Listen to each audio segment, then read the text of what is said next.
ସରିଲା ବହୁଚର୍ଚ୍ଚିତ ଅମ୍ବାନୀ ପରିବାରର ବାହାଘର।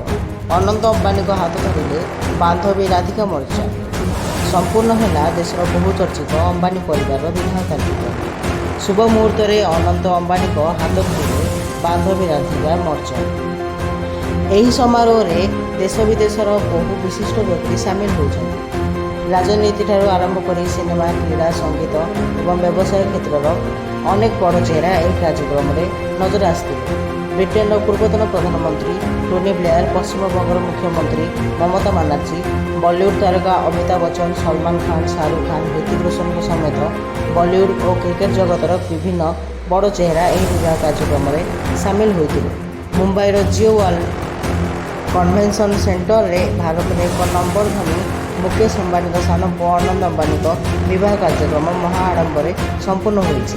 ଏହି ଚର୍ଚ୍ଚିତ ଯୋଡ଼ିଙ୍କ ବିବାହର ବିଭିନ୍ନ କାର୍ଯ୍ୟକ୍ରମ ଦୀର୍ଘ 7 ମାସ ଧରି ଦେଶ ବିଦେଶ ବିଭିନ୍ନ ସ୍ଥାନରେ ଆୟୋଜନ କରାଯାଉଥିଲା। ଅମ୍ବାନୀ ପରିବାରର ଏହି ବିବାହ କାର୍ଯ୍ୟକ୍ରମରେ ପ୍ରାୟ 5,000 କୋଟି ଟଙ୍କା ଖର୍ଚ୍ଚ କରାଯାଇଥିବା ଆକଳନ କରାଯାଉଛି।